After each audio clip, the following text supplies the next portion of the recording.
All right. Do you guys see my slides great right now? Yes. Perfect. Yeah. Um, you tell me. It's rather quiet where both of you are right now. I can leave you unmuted. That way we can have an open conversation until someone else comes in, or I can just go ahead and mute you in case there's noise. Do either of you expect noise? Yeah, mute me because I have my son and he runs That's in and fine. out of the So what room. I'll do, I'll just go ahead and mute everyone, and then that way as people come in also it's less distracting. And then as we go through, if I ask questions, I'll just unmute you all and you can then chime in. So if it looks like I'm ignoring you, it's probably because I can't hear you anymore. And I am not watching your videos. While you can see each other's videos right now, if your webcam is on, I have pure slides up while I'm pitching because I'm on this one small screen. So again, just know that you can chat, and I'll check the chat every now and then just to make sure everything's going smoothly. Hey, there we go. Again, today I am in a hotel room, in a hotel, I guess, conference room. I was actually meeting with one of my mentors today. I'm a big fan of always learning and continuing to perfect skills. And so one of my mentors comes into the States from Australia 3 times a year. And we were meeting with him today, and super fun session. But I've been in that all day today, and then just kind of cut it short and ran quickly in here. So I apologize if you hear any hotel noises, there's a pool right here. If you hear any pool noises, that is all just the result of where I'm at, and hopefully it keeps it quiet and you guys can hear me just fine, and hopefully the internet is as strong as can possibly and as fast as can possibly be. So this week we are talking about the wind up. Now the wind up is all about preparing the content that you're going to need to be able to start to craft your pitch. Now, the content is heavily driven on what we've already done, those worksheets that we gave you last week. That information is going to be extremely valuable. It's going to feed into everything that you're going to put into your pitch, or the reasons you say certain things, or the story you choose is all going to be based on the data that you put together and those worksheets, your avatar, your target market. So we're going to start today by going over that. Now, hopefully, and we've already checked in with a couple of you, hopefully right now you are mic'd up, you have your webcam on if you have one, and we're good to go. I'm mic'd up, I have my webcam ready, and so when we get to the point where you're able to share your pitch with one another, you will get called on, and I would love for you to be able to speak to the group, and if you have a video camera, even better, because we'll get to put a face with what we are hearing. So hopefully you're ready to go. We're ready to go. Today's agenda, as we touched on, will start with a bit of a warm-up and a review of last week. Then we'll get into the specifics behind your elevator pitch. Each of you should have taken your first stab at an elevator pitch already. Now, your elevator pitch is anywhere from 30 seconds to 45 seconds, maybe 60 seconds, definitely no longer than 60 seconds. But the elevator pitch's purpose is really just to make sure that you are prepared to narrow down what you need to say in any given moment to just a really crisp, clear message. So I don't expect you to be giving your elevator pitch 50 times when you're networking. Like, mix it up a little bit. You're going to, personalize it, but I want to make sure that you have a solid elevator pitch to start with, and then we'll grow the full investment pitch on top of that. So we will touch on your elevator pitch, what you've delivered so far as your elevator pitch, and then get into the details of how to position it differently, and we'll go through a couple exercises there.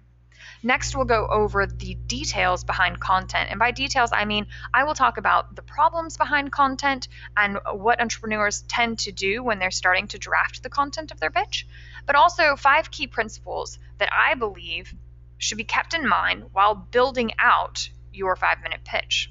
And then finally, we'll wrap up and we'll talk about what you'll need to do this week to better prepare yourself for next week. All right, everybody on the same page, go ahead and raise your hand. If you'll use that little hand button, just let me know that we're all on the same page so far. Great. Looking good, looking good. Wonderful.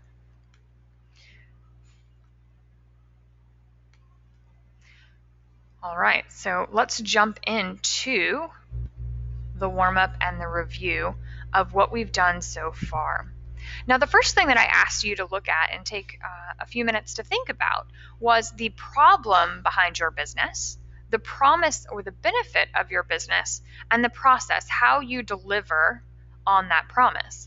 So you should have, with a worksheet, delivered or defined what your problem is, what your promise is, and what your promises or process is. I'm sorry, problem, promise, and process. Now, problem, we're looking at what is this big drama-filled problem that you are solving. That is very, very important that you understand what that problem is, how you're fixing that problem or addressing that problem or minimizing that problem for them is the benefit or the promise that you provide, and then how you do that would be the process, right? So hopefully you've had a chance to work through a bit of understanding your problem, your promise, and your process. Now, the next one that we will dive a little bit deeper into because it's a little more complicated but so very important is the avatar. You had a worksheet where it gave you a bunch of questions and suggestions as to how to best define your target market. And many of you took the opportunity to craft and define your target market. But it's not just your target market that matters. It's having an avatar that you can specifically speak of and speak to when you're writing or speaking or creating new content or creating a product. You want to have this very specific avatar in mind. Now, the reason I define or separate the two is because an avatar, we will actually give him or her a name. A lot of people kind of joke, but like in practice will put a picture of someone who they envision represents their avatar, and they will cut that little picture out and they will paste it to the side of their computer or up on the wall behind their desk so that anytime they're crafting a new message or they're looking to drive traffic or they're creating anything, they make sure that their message, the design, everything that they're putting together speaks to and resonates with that avatar. So for this avatar, you give her a name. This one's her just because of the graphic here. So we'll name her Rebecca.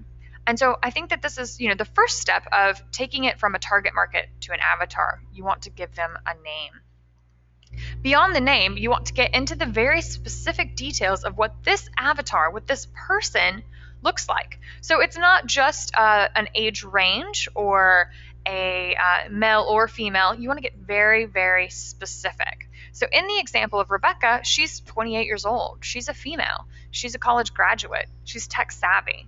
She's an entrepreneur. She's active in social media. She lives in a large city. I would actually define that city. And you get into these details so that you know exactly who Rebecca is. And that way you can target Rebeccas of the world. And if you can target Rebeccas of the world, if you happen to catch some other people along the way, which you will, then that's wonderful. So Rebecca is your avatar, and you know exactly who Rebecca is. And then you go into what are Rebecca's hopes, what are her dreams, what are her frustrations, her hobbies, what does she spend time doing, who does she admire, what does she like to do, what does she hate to do. All of these things allow you to start to understand who your avatar is. I actually heard a great quote today by, I believe, Leo Burnett that said, if you can't sell yourself on buying your product, then you shouldn't be selling your product.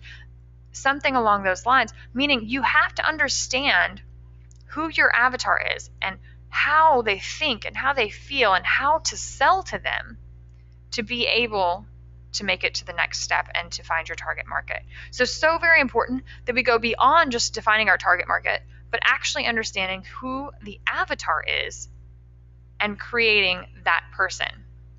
Now, Arismaris created a really awesome, she filled out the avatar worksheet, and I was going to go through that with her. Same things apply. She had an age range. She had a couple kind of broader demographic figures. It was very detailed in terms of who she targets and where they are, what problems they're facing.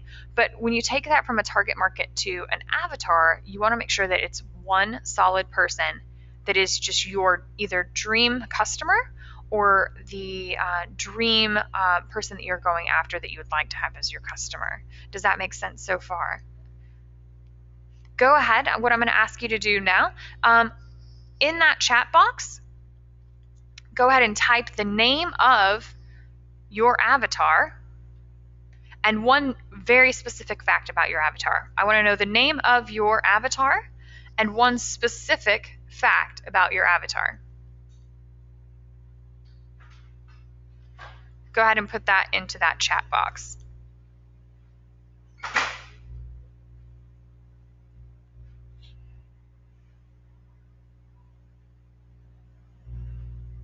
Just another 10 seconds. The name of your avatar and then one very specific fact that you know about your avatar.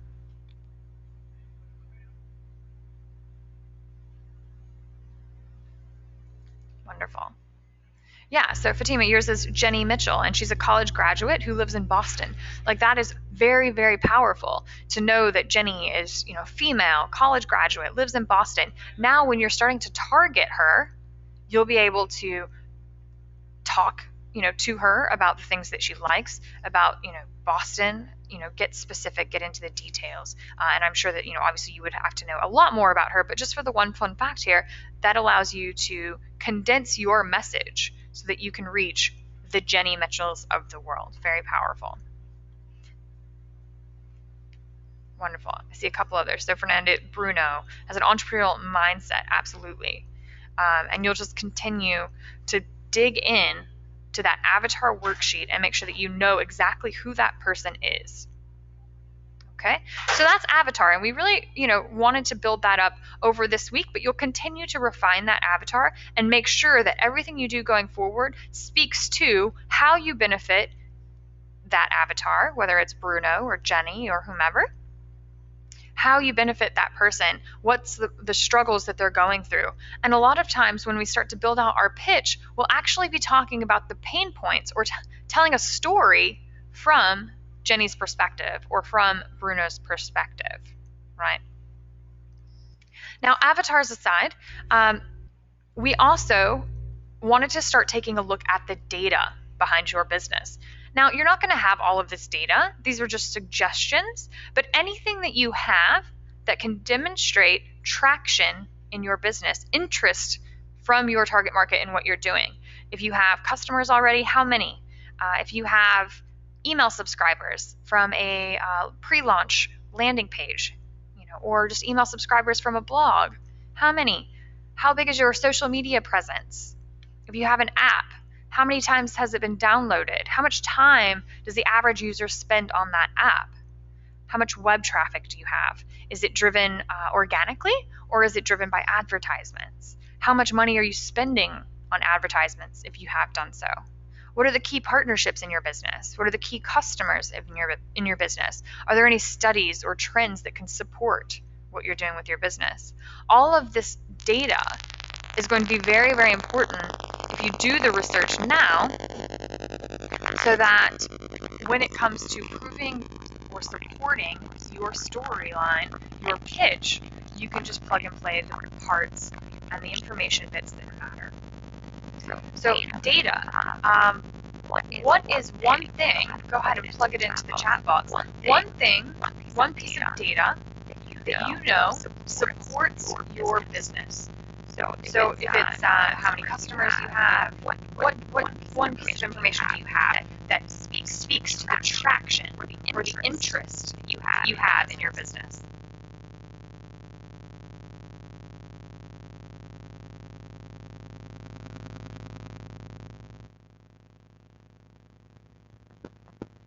Great. So you'll want to continue to build out that data. You'll want to continue to find as much information as you can that supports your direction of your business.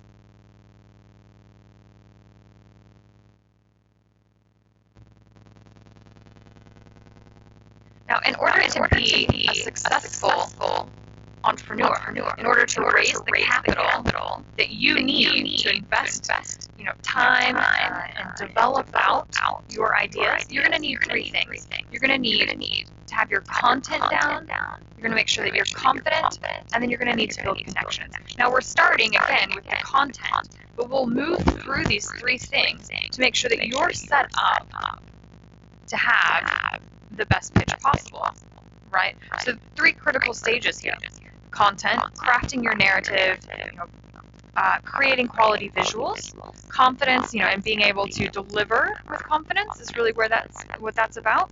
Being able to believe, have passion in your business, have passion behind your idea, right? And then connections will empower you to be able to identify and get in front of the right investors. And also learning how to communicate with them, learning how to relate with them, learning how to get them to be interested in your story, right? But all of this starts with content and what you can put in front of them to catch their interest. Now, we started with the elevator pitch, and some of you posted your videos in the private Facebook group about your business, 30, 45, 60 seconds. Took a stab at the elevator pitch. But what we're going to do right now is just kind of take a different look at the elevator pitch. We're going to put a little bit of structure behind it and give you a new model to apply as you build out your elevator pitch. I want you to think of it from the perspective of it must include the benefit that you provide, who you're providing that benefit for, and why you're providing that benefit. Now, the benefit you provide plus who plus why should equal deliver the intrigue and the interest that you need to get them interested in learning more about your business. So this is the formula of which you can think of to make sure that within 30 seconds, within 45 seconds, you're able to catch their interest. You want to make sure you're touching on the benefit, who, and why. Now I'm just going to check in really quickly here.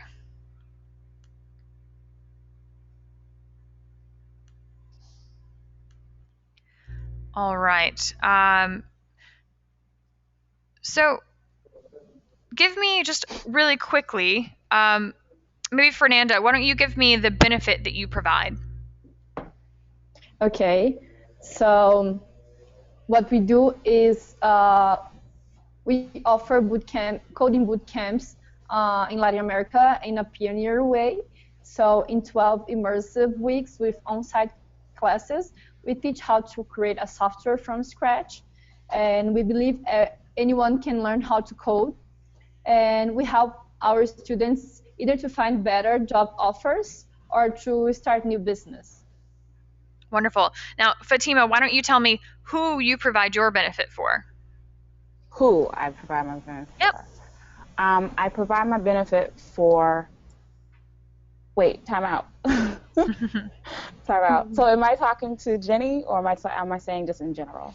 If you're giving your elevator pitch, who do you serve? Who is your product or your business serving? Okay. So I provide my dump is for anyone who is going through relationship issues or experiencing a breakup and needs someone to talk to, someone to relate to, and someone to pull through their problem together. Great. Now, Fernanda, why do you provide? Did you get to the point where you have a why? Oh, yeah. So there is a digital gap in Latin America. So what happened is there are many job offers that need specialized people with really good skills in coding, and we don't have many people that are prepared for these job offers.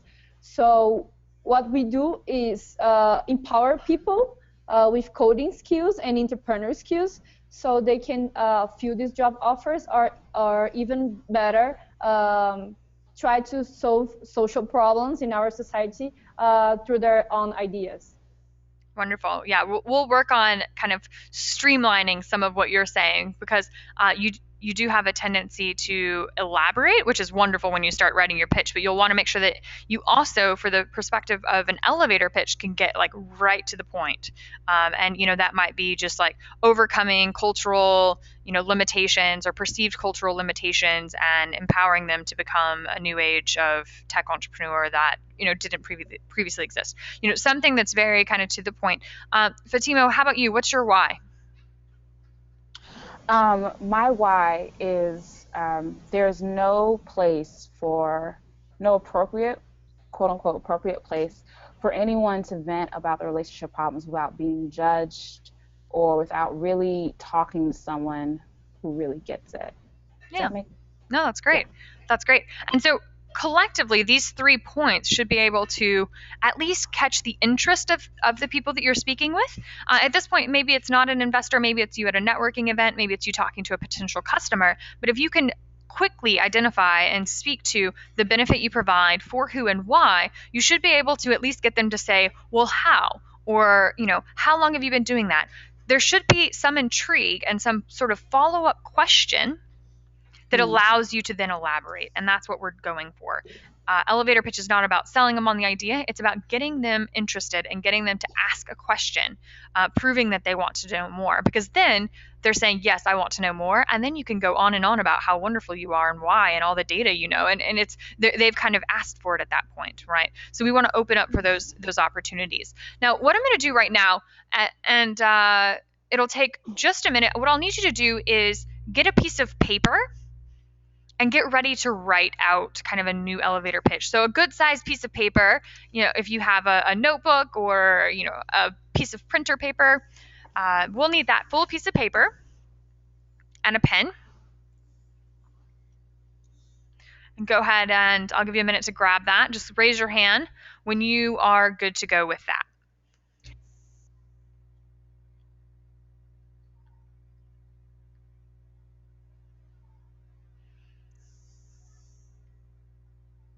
Need just a piece of paper and a pen.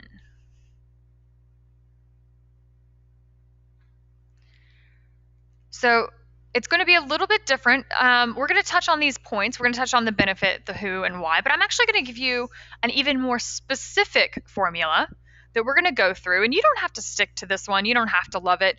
But I want you to write it out. I want you to fill in the blanks as we go and see if you come up with something different. See if you come up with something that is a new perspective in terms of how you introduce your business. So we're going to start here. Blank is a blank for blank. As an example, Pitch Training Camp is an 8-week online course for entrepreneurs looking to raise capital. Each of you should be able to fill this in. It's a very simple sentence. Blank, which is the first one, is obviously your company name.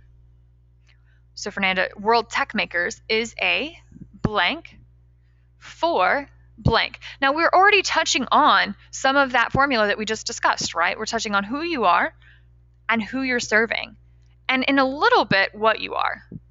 But it doesn't have to be specific. It can say you can be a workshop, it can be an app, it can be a communication tool, it could be anything.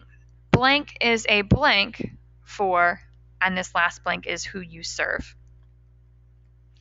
Doesn't have to be detailed. All right, next sentence. On the surface, it's about blank. But really, it's about separate blank. So on the surface, Pitch Training Camp is about the template and process of creating a pitch that investors want to hear. But really, it's about building confidence in entrepreneurs so that they can then be empowered to raise capital and scale their businesses. Now that's a bit long, but that's what just came to mind. So blank is a blank about blank. On the surface, it's about something, but really it's about something else. This is a great way to show the depth and the passion that's behind your business.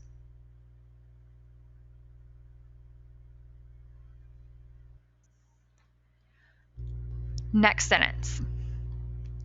It's for people who blank. People who struggle to blank. So now we're getting into the details. We're showing that you really, really know that avatar. We're showing that you have such passion and such understanding for the problem that you're addressing that you know what these people are going through and can describe them in very intricate details, right? So you can choose how you approach this. It could be, it's for people who have started a company, people who struggle to understand financials. It can be anything, but if you can build your passion into this and say, it's for people who excite me about building businesses, people who struggle to see their full potential. You can go on and on, right? So far we have blank is a blank for blank people.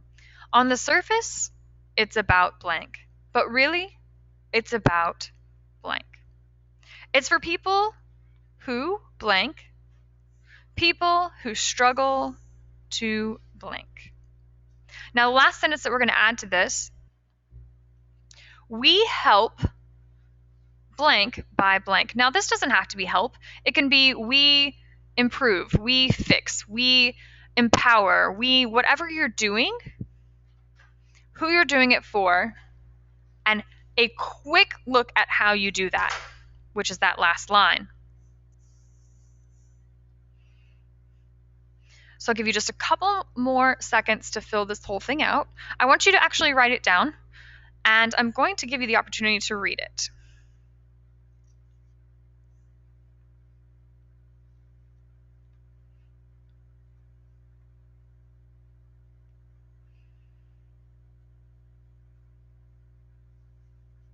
All right.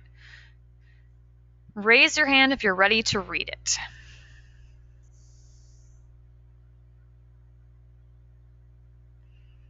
I'll give you just a few more seconds. It doesn't have to be perfect. With everything, it's all about, it's all about rough drafts. It's about getting our hands dirty, taking a stab at it. It's definitely not about perfection. But no problem. I see you guys need a couple more minutes. No problem.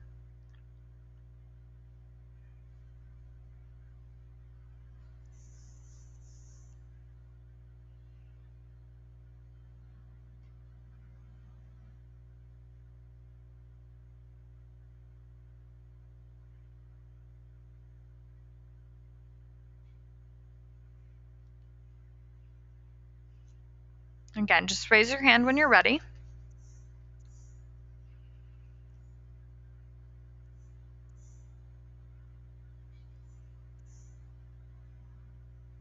Fernanda, how are we looking? You ready to share?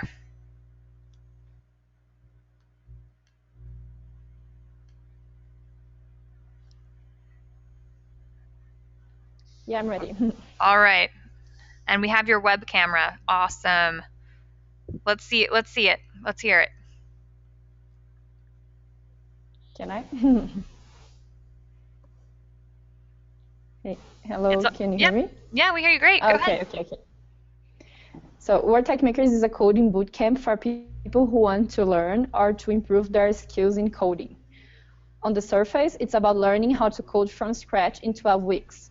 But really, it's a complete program that counts on entrepreneurship, coding, and emotional intelligence classes, and with the support of mentors and allies to build makers in Latin America. It's for people who want to change their lives, people who struggle to find good job offers or better life conditions. We help to close the digital gap by empowering people to create solutions for social problems.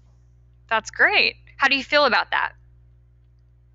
I'd like to do it better, but yeah, I think for like 2 minutes it's good enough. I think so. Yeah, I think you did great.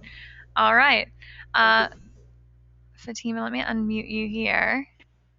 Fatima, the floor is yours. Let's hear it.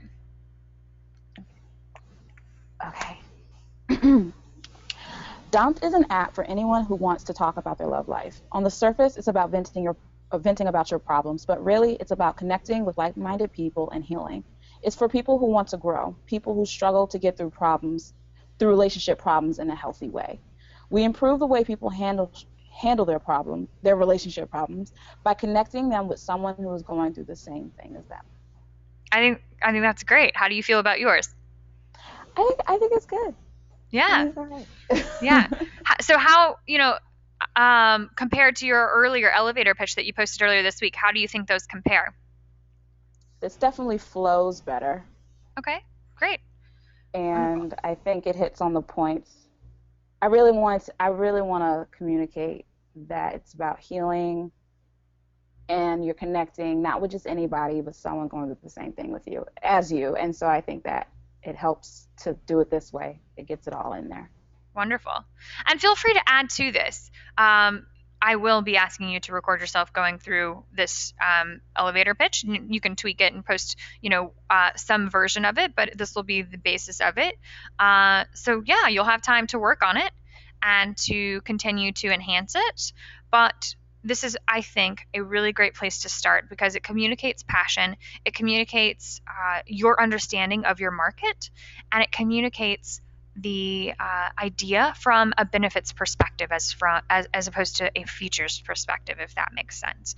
So it's a really great template just to kind of force you to focus on the people and the promise from a different angle. So for that, let me pop the slides back up here. There we go.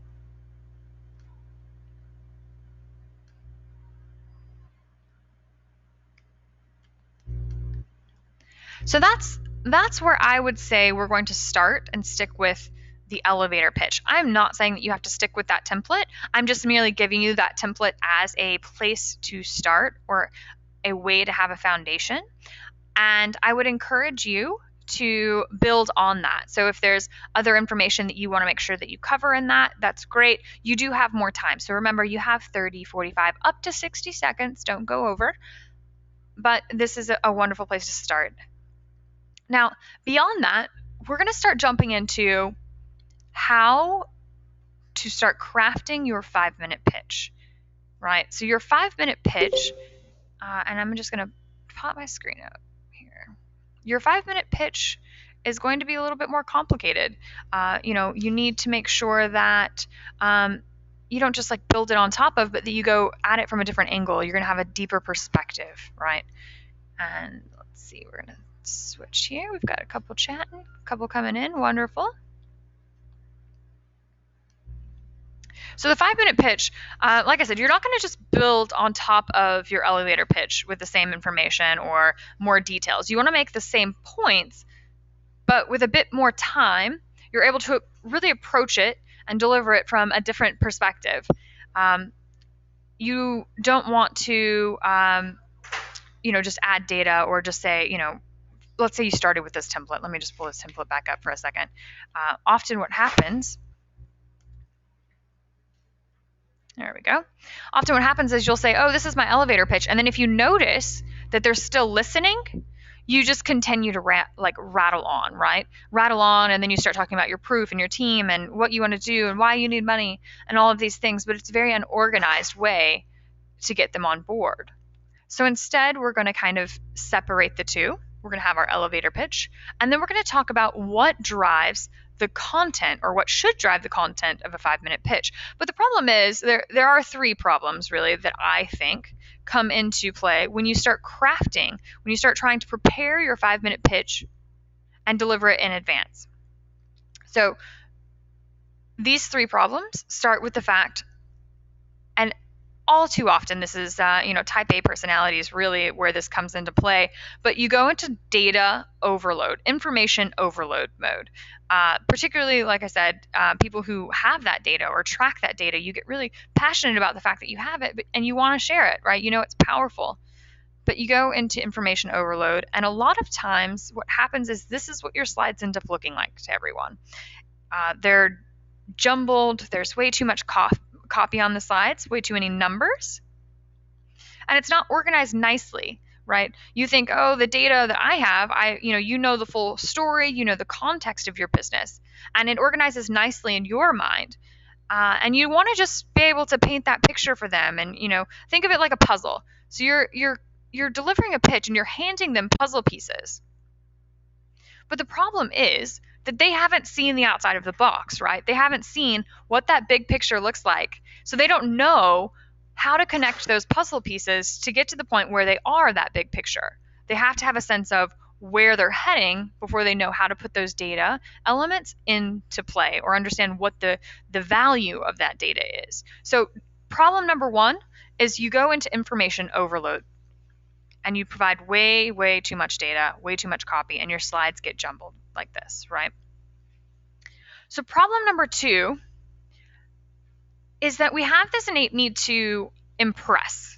When we get the opportunity to speak about our business or to talk to someone who might be a potential customer or a potential investor, we get a little excited and we kind of jump into this me mode, right? You talk a lot about you and your experience and what you've done and maybe a little bit about your team and what they've done and why it's so awesome. But really, why someone chooses to do business with you or why someone chooses to invest in you has nothing, I won't say nothing, has a lot less to do with you. Maybe it's a little bit about you, maybe it's a little bit more about your team, but really it's about the customer, right?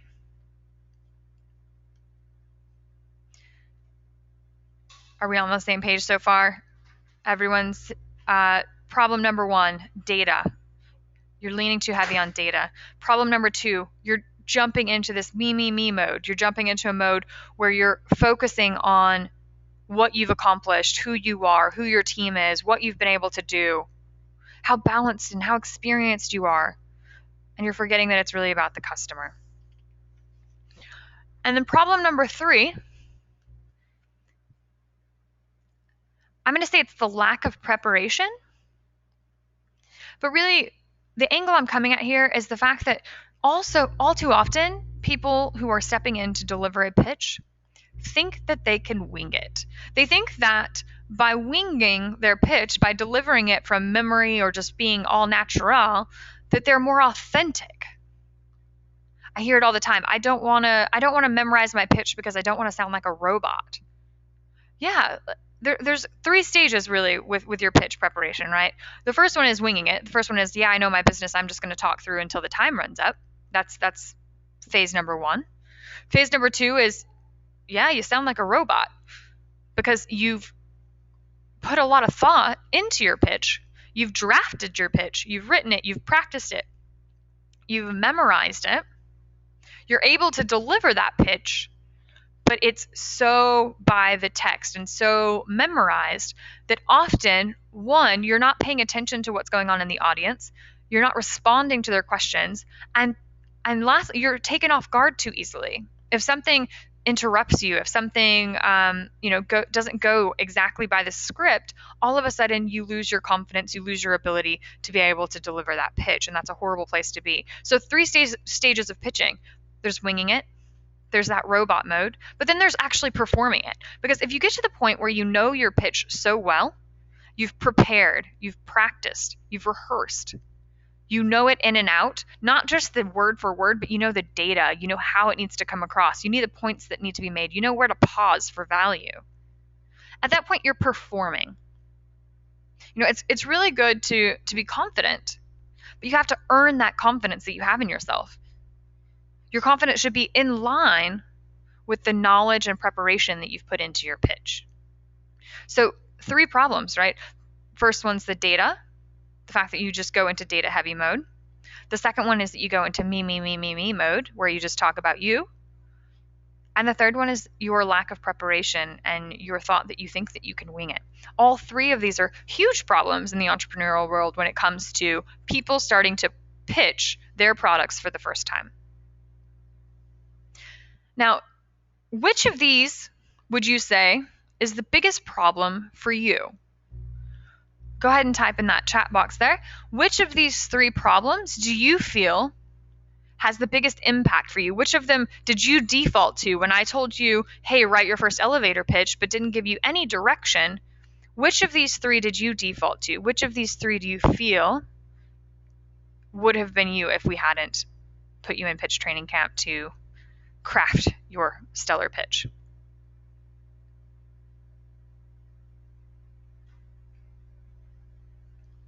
Yeah, a little bit of me. That's a very natural tendency.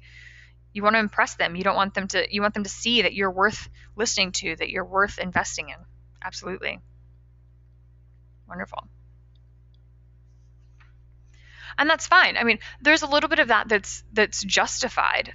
There's a little bit, you're going to want data supporting you. You're going to want to make sure that they know that you're awesome. And you're going to want to make sure that you're authentic. So there's a balance of these problems with what actually needs to take place when you're delivering your pitch. So I believe personally that there are 5 key principles that we need to keep in mind and build our pitch on top of, right? The first one is that we need to know our audience. This is not just know your target market, and this may get a little confusing to start because we're doing both of these kind of at the same time. It's not know your target market and know your avatar, because absolutely you must know those. You shouldn't be in business if you don't know those. But here I'm talking about building your pitch. Knowing your audience refers to the fact that you need to know who you're talking to in that moment. You need to know who's in the crowd. If you're delivering a pitch on stage, what event is it? Who does that event normally pool? What type of people are sitting in that room? If you're pitching to a peer, what do you know about that person? What can you find out about that person? On LinkedIn, on Google, use that. Reportive is a really awesome tool. There are all kinds of ways you can find out information about the people that you're meeting with. You do your homework.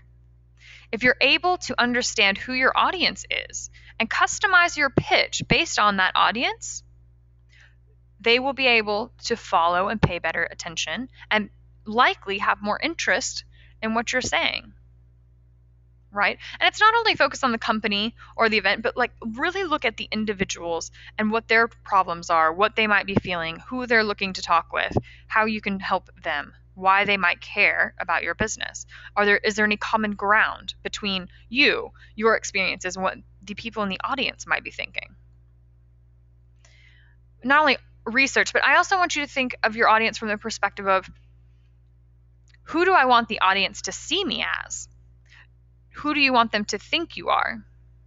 Do you need the audience to believe that you're trustworthy, that you're open-minded, you're adaptable, you're persistent, you're present, you're entertaining, whatever it might be, whatever characteristics you need to build into your pitch to make sure that your audience sees you as the authority and the authority that you are, and worth the time and interest that you want them to have in your business, right? So the first principle is know your audience. The next one is to have a goal. Now, when I say have a goal, I mean that your entire presentation is a journey to an end. You must find a way to build your presentation, to pitch, to get to the point where you have that final message that you're looking to deliver, or that final question you're looking to ask. What are you there to accomplish? Why are you pitching? Why are you standing in front of these people? What would you consider a success? What would make that pitch that you're delivering a success? There should and absolutely will be a call to action, something that you're asking them for at the end. If you're pitching investors, maybe you're asking them for connections. You're asking them for another meeting. Maybe you're jumping right in and asking them for money, though I don't suggest it if it's your first pitch. If you're pitching in front of a large audience, maybe it's customers. Maybe you're looking for them to sign up for something. Maybe you're looking for them to download your app. Maybe you're looking for them to just be aware of what you do. Whatever that goal is, everything within your pitch, everything that you're delivering, should be made and should be spoken with that goal in mind. You want to make sure that you're leading them up to making a choice. And that choice, whatever you want them to do, should be an easy one by the time you're done talking.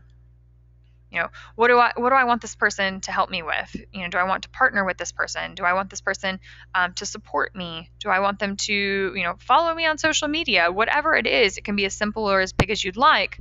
But whatever it is, your pitch must be crafted with that goal in mind. And that goal, that decision that they're making, should be an easy decision because you've had it in mind the entire time during the pitch, and you've eliminated all objections, and you've installed beliefs, and you've gotten them excited about the idea and taking that action. So having a goal, super important. We're going to know our audience. We're going to have a goal. Now, we touched on this a little bit, but that goal, you can kind of decide what yours is. And hopefully, if you still have that piece of paper, I'd love for you to kind of just make sure that you're taking notes in terms of your elements here. If you have a goal, maybe, and a lot of you, it is going to be funding related. So who are you pitching and what are you asking them for at the end of your pitch? Are you asking them to invest? Are you asking them for connections? Are you just trying to build awareness? Are you asking them to sit down for a more intimate meeting? If it's a sales pitch, are you looking to close the sale? Are you looking to just build the relationship? Whatever you're doing when you're pitching, just make sure that you have that call to action. So just to make sure that we're all on the same page, what is your goal? When you're delivering your 5-minute pitch, at the end of this 8-week program, you're going to have this pitch. What is the call to action of that pitch? Go ahead and take a minute really quickly if you'll type that in for me so I can see what is your goal. Not your goal with Pitch Training Camp, but what is the call to action of your pitch? What are you asking them to do? Why are you delivering that pitch? What do you need?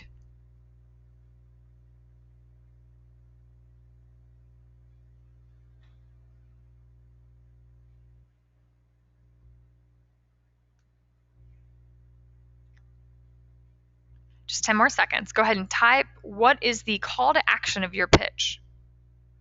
Are you looking to raise capital? Are you looking to have them sign up? Who are you? It depends on who you're pitching to, right? If you're pitching to customers, it's going to be very different. Your call to action is going to be very different than if you're pitching to investors or if you're pitching to peers.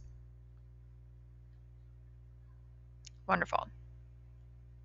Yeah. So I want you to keep those call to actions in mind when you're crafting your pitch. Everything in your pitch should be geared at what that person needs to know so that they answer that question with yes, right?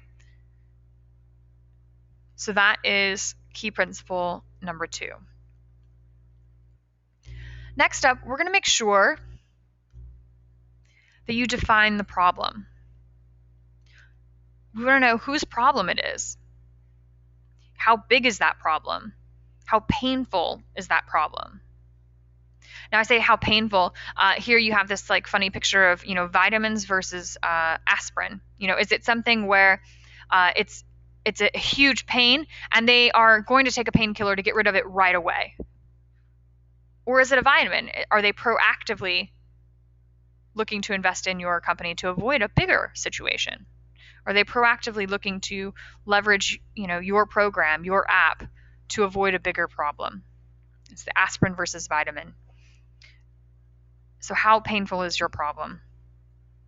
How many sides of the market are there? Is it affecting multiple demographics? Is it just affecting one core group? Whatever that problem is, I want you to make it human. Much like your avatar, you're going to give it a name, likely the same name as your avatar. You're going to say, John cannot do XYZ. John cannot, what are we going to say John does? John cannot find a job because he didn't graduate from college and doesn't have the skills that he needs to enter the industry that he's interested in.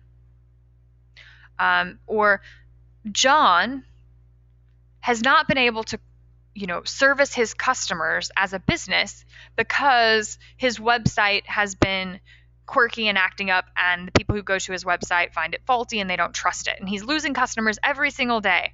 And if we don't fix this problem right away, he's going to go bankrupt within 3 months. We have to fix this problem because it's such a huge pain for John. Whatever it is, whatever pain point it is, you need to make it personal, make it human, show that it's a problem that is large, that is painful, that you're passionate about. But not only that, that the customer sees it or perceives it to be such a big problem that they're willing to pay you to fix it. Right? That's a very important element, particularly if you're raising capital. So we're going to define the problem. Next, we're going to simplify the solution.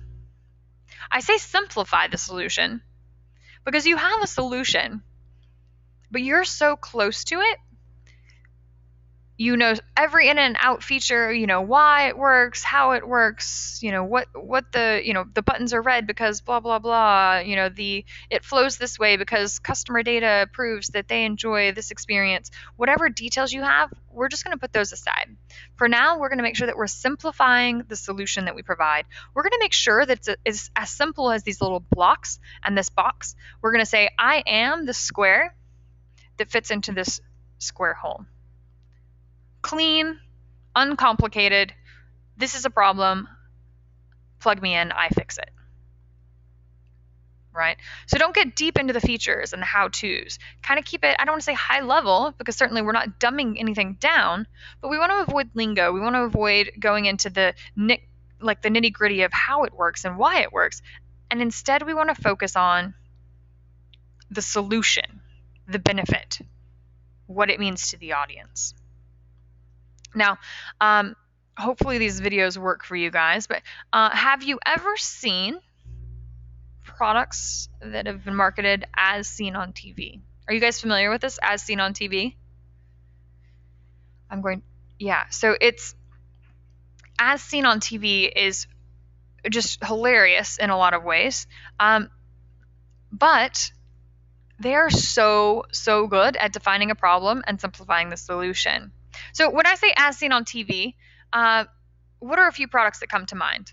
I'm gonna actually unmute you guys. Here we go. Are you guys familiar with as seen on TV?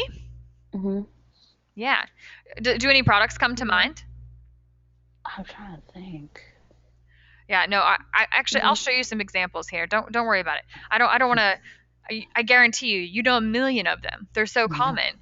And when you start to see how they work, you'll see how crystal clear they are at presenting their solutions. Let's see if this works really quick.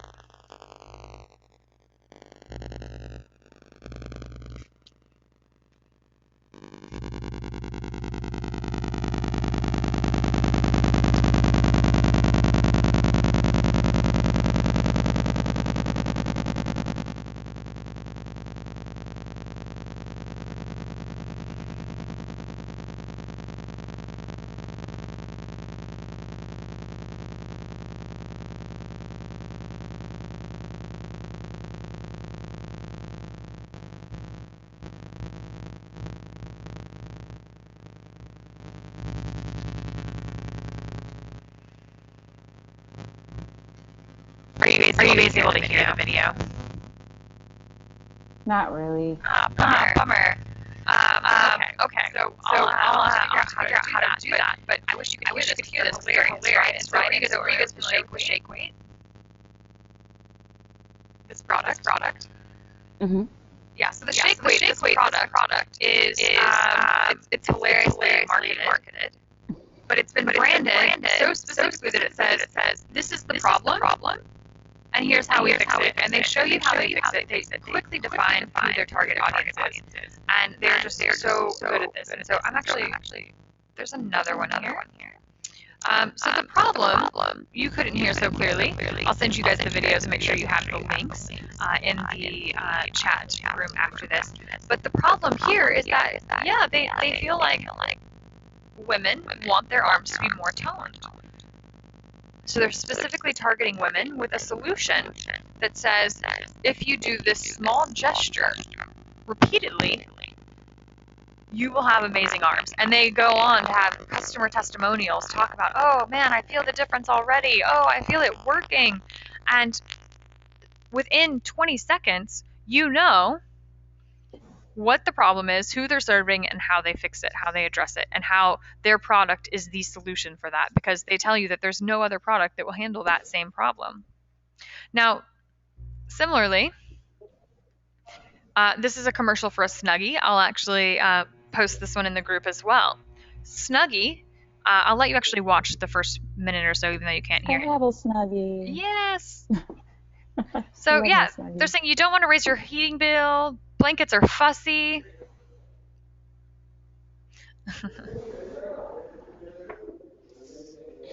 So they're showing you right there within 10, 15 seconds, they're saying, you know, blankets, they kind of get in your way, and, you know, they don't cover your feet well. And, you know, if you need to get your hands out to get the phone or to drink something, you lose the blanket, and it's just really frustrating, right?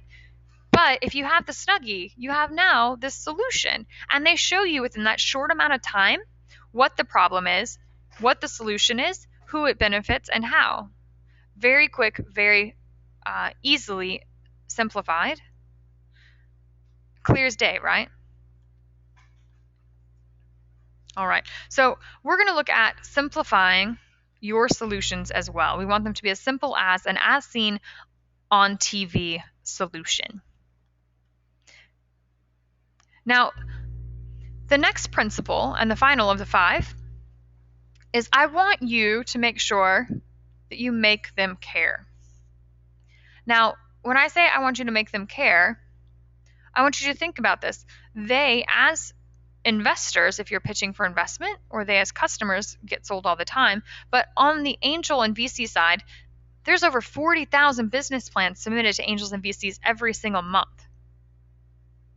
You know, how many they actually listen to varies, but on average, only 1% of those businesses that they listen to get funding.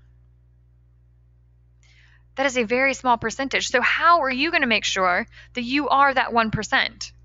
Same with customers. How are you going to make sure that you are being heard by them, and that once they hear what you do, that they're saying, yes, I want to buy right now. Let's do this, right? You have to make them care. You have to make them understand why it's important that they listen to you, why it's important that they invest in your company, why it's important that they decide to use your product or to take your course. So we'll talk at length next week about one of the key ways to make them care, which is storytelling, right? So storytelling, we'll dive into techniques behind storytelling, structures of storytelling, brainstorming, and how you decide which story is best for you to tell. We'll go into that next week. But one of the other things that we've already kind of touched on is starting with why. And this is a wonderful way to make them care. Now, hopefully you watched the video. That was part of your assignment from last week. The Simon Sinek Start With Why.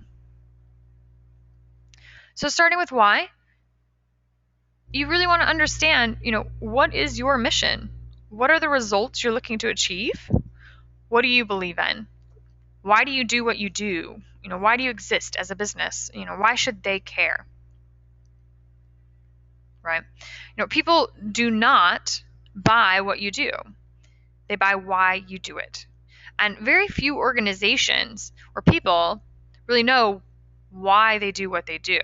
So if you can explain why you do what you do and do that with passion and clarity, that is a wonderful way to get them to care. So I do want you to keep that in mind. Get them to care, but starting with why is one great way to do that.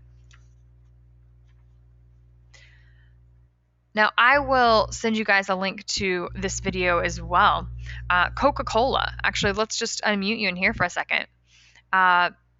When you think of Coca-Cola, what do you think of as the why behind Coca-Cola?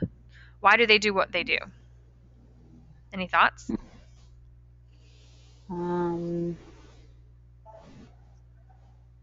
They believe that no one should be thirsty. I don't know. Yeah, that's fair. Everything's fair game here. Of course. Yeah, absolutely. They're wanting to quench your thirst. For sure, that's what they're doing. But there's a lot more to it than that. When you watch this video about Coke over this week, you'll see that they invest because they've been around. Coke's been I don't even know. I should have looked that up. I don't even know how long they've been around, but a long time. Yeah, like early 1900s, right? And Yeah. while their product has evolved, the fact that they've been around for so long and that they've been through so much has allowed them to brand themselves as a company that has been there with people through it all. And so I'll send you this video, and it's kind of here playing, but it's a video that kind of shows you their why.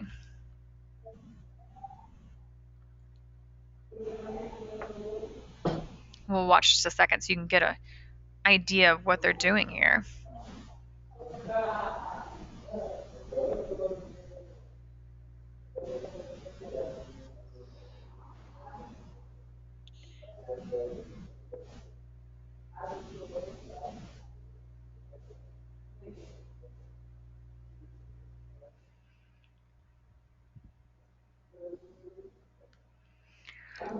So this commercial goes on, and I will link to it so you guys can see it and kind of get a sense of the change in the why and how they build out their why. But you can see just in that quick clip, and there's some really powerful music behind it, that they're saying that their why has a lot more to do with supporting American diversity and supporting, American pride, and they, go to show that it's a very diverse culture, and that, no matter who you are, and all this kind of stuff. And it's a really deep, powerful commercial that here and there you'll see a Coke involved in the scenes, but it is not about who Coke is and the fact that it quenches your thirst. It's about Coke has been there through all of these things with you, right? Which is a very, very powerful perspective, but it gets you excited about Coke because they move you, they inspire you, they show that they've been there through these things with everyone, right?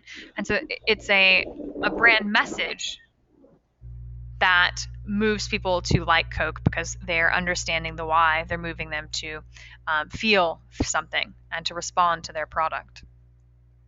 So we've kind of touched on 5 key principles.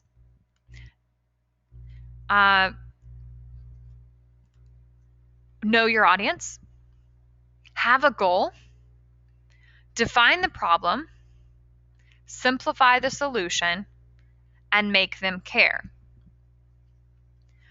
These are the 5 things and the 5 elements that I'm going to have you keep in mind as you start to draft your 5-minute pitch. So over this week, your assignment will be to define your audience, write down who you will be pitching to write down your call to action, what that goal is, to clearly define your problem, to simplify your solution, and to start coming up with ways that you think you'll be able to make them care. Now, we'll go into, again, storytelling in detail next week, but start thinking about what the why is behind your business. So you should have at least 5 quick sentences for me by the end of or before class next week. Who your audience is, what your call to action is, a very simple, quick sentence about what the problem is and how big it is, and then a simple sentence about what your solution is. And to start with the why and how to make them care, we're just going to write why you believe, what the passion is that drives you in your business. It may be a personal story. It may be, a need for change in your economy. It may be your data that you have, or just a demand that you've seen in the market. Whatever that why is, we're going to write that down as well. And these 5 things will begin to start looking like a pitch really quickly. You'll notice that once you've written out those 5 sentences, you have probably well over a minute if you were to just read through them. But we'll obviously structure that differently. Now, these 5 components will end up being the start to your pitch. You're going to have the problem, you're going to have the solution, and you're going to have the ask, which are the 3 most important elements of a pitch. Now, secondary elements that you might consider adding later, and we can discuss, what might be, details about your business model, information about your competition, about your growth plan, about your team, about your financials. We'll add all this information in later. But for now, this is all going to get tabled, and we're going to focus just on the primary aspects of the pitch, which are driven by these 5 key principles. Any questions so far? I'm going to actually unmute you guys. Here, we'll turn cameras back on. Let's chat for a second. Let's see if I can see you. There we go, maybe. Sorry about that. I have a question. Yeah, I see the sun's changed. I've got quite the reflection on me here. It's the open, beautiful pool windows we've got going on here. Sorry about that. Yeah, what's your question? So earlier, you went over, pulling my notes up. So the 3 things that people kind of default to, the information overload and the me's. So what's the difference between me and storytelling if the story is about, because like my whole reason I'm doing this is something happened to me. So like how do I make that clear different? So it's a little bit different because you won't actually be focusing on the fact that it was you when you start telling the story. You can't, I mean, in a way you can say, you know, this is what happened to me, but then the story isn't about, I mean, I get what you're saying. It is about you, but then the story is actually about the why behind your brand. It's a little bit different there. Me, I guess what I mean by that is more, you know, I've had 5 years in financial services. I'm an active day trader, so I understand what's going to happen with this stock. Building your own experience and talking about you, talking about your team, talking about what you've done as a company. When you put it in the frame of a story, it's very different because then you're talking about a situation, a feeling, an experience, something that they can actually put themselves into. The concept and the reason that stories are so important is that the story is not about the person any longer. If you tell a story and take them through this journey while you're pitching, they actually put themselves in that person's shoes. So they say, you're talking about your situation. So you'll say, and I don't know your situation, so I'm just going to make something up. I'll use my situation. A few years ago, I was on a business trip to St. Louis, and my boyfriend of the time met up with me. And in that moment, he realized that we were too busy.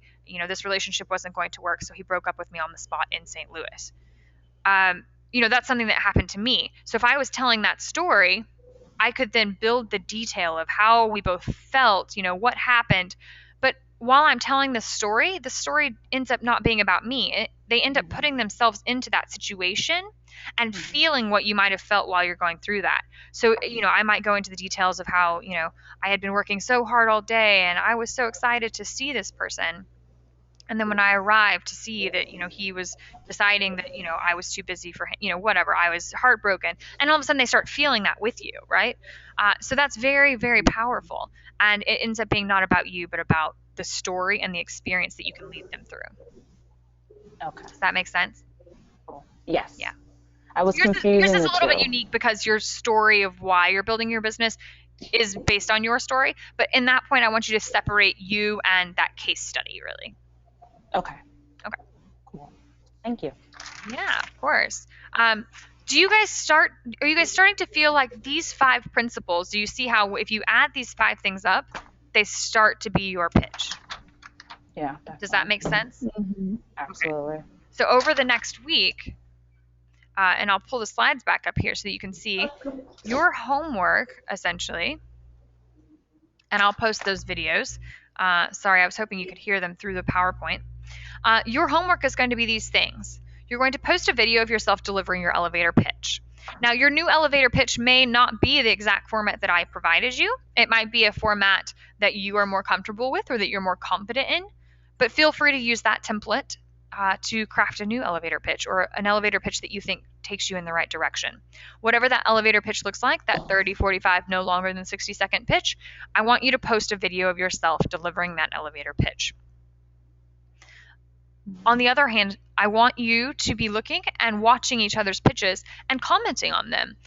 Support each other, let each other know, hey, that's great. I like the way you did this. I believe that if you did this, it would be helpful. I really like how you started with this story. Whatever it might be, remember that we want to lift people up. We don't want to tear them down, but feel free to provide feedback on one another's pitches.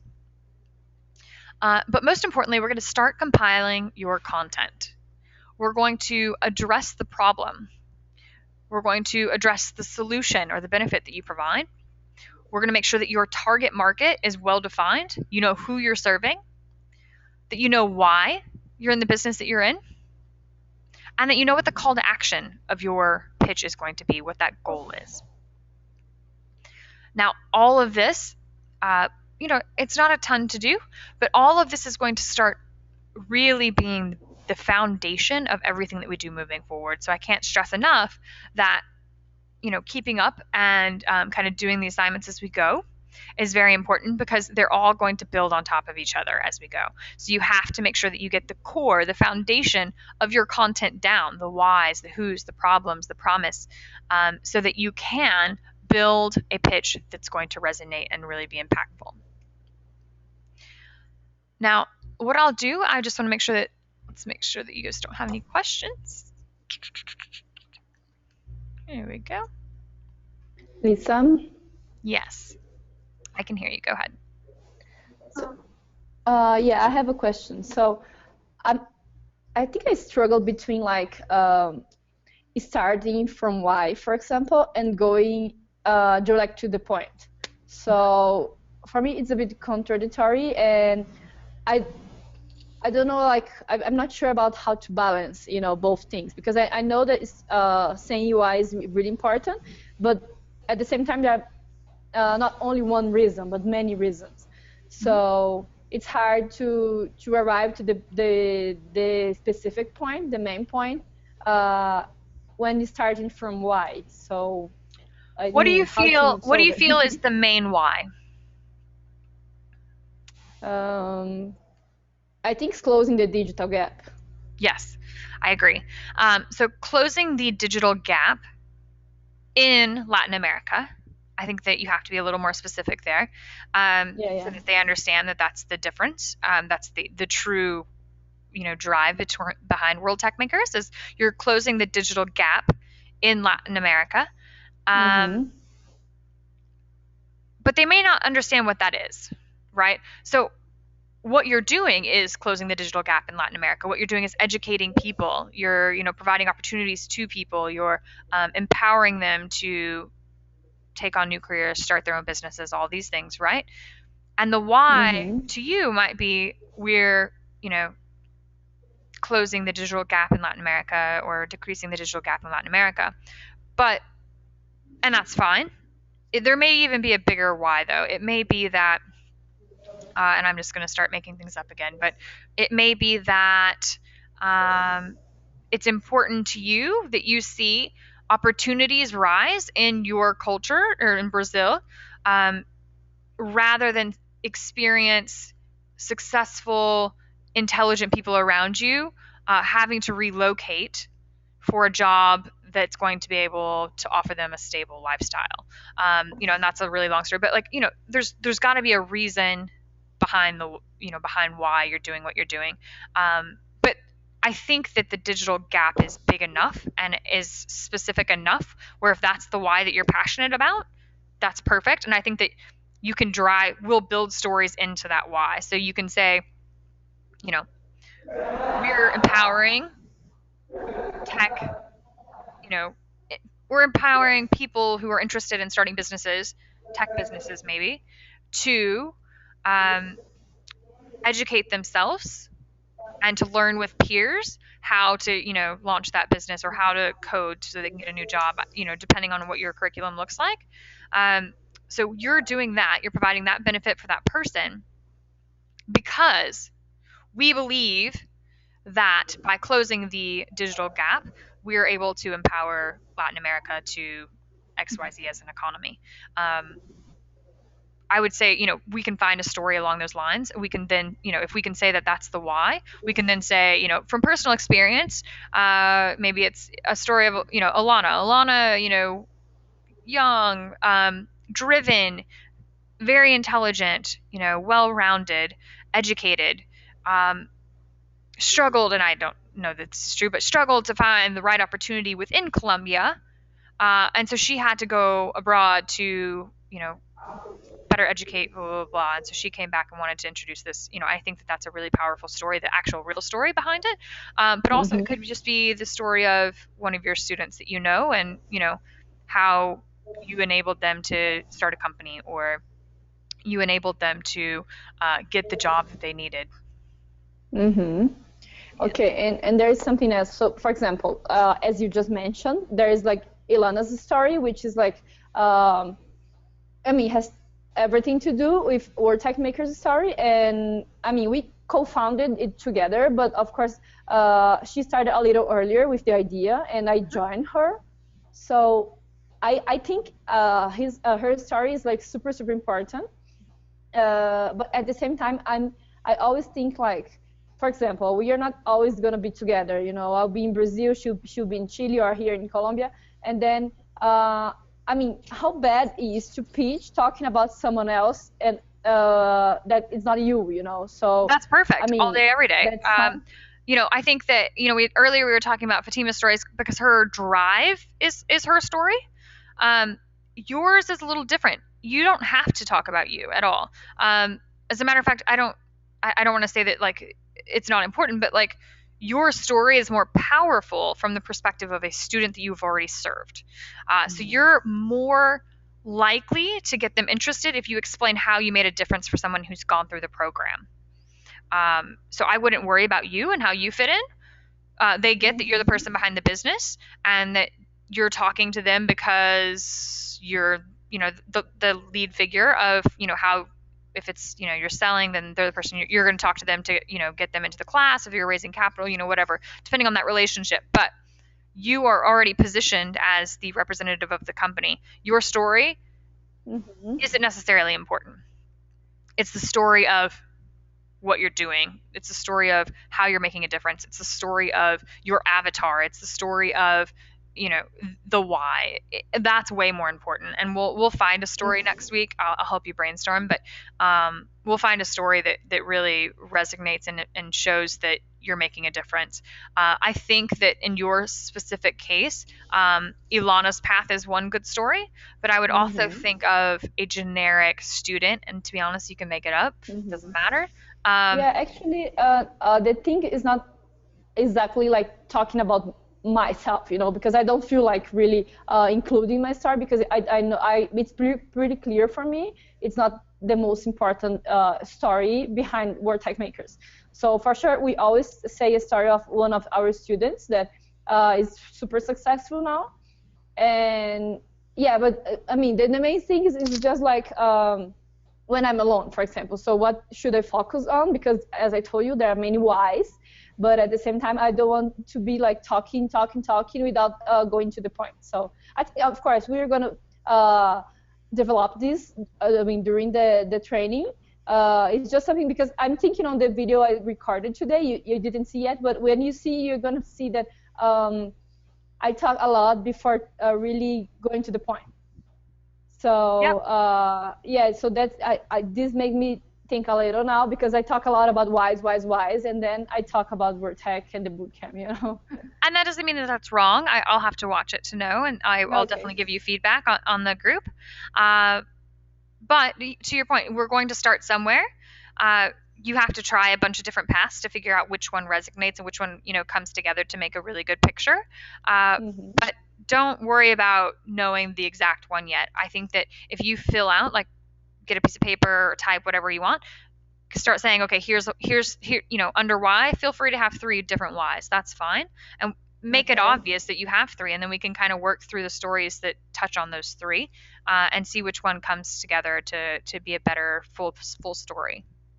Okay. Yeah. Okay. Thank you. So don't worry about picking one.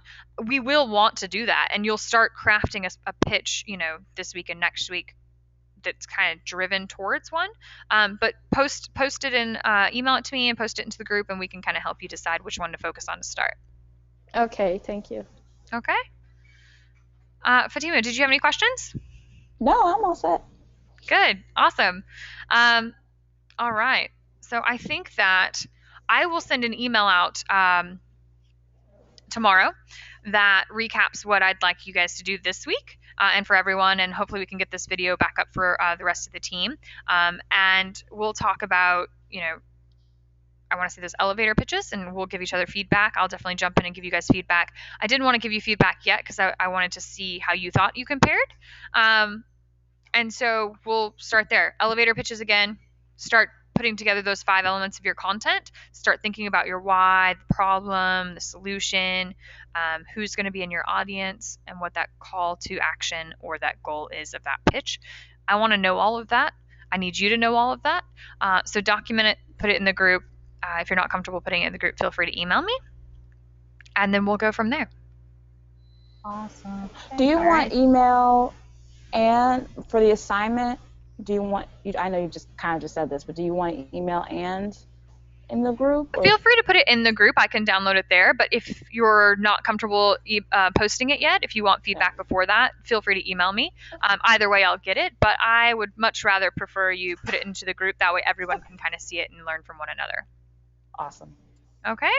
Will do. Okay, awesome. All right, guys. Well, then we wrapped up quickly. And I will see you all next week and see you in the Facebook group in the meantime. And feel free to just reach out if you guys have questions until then. Awesome. Okay. All right, guys. Have a great weekend. Bye. You too. Bye.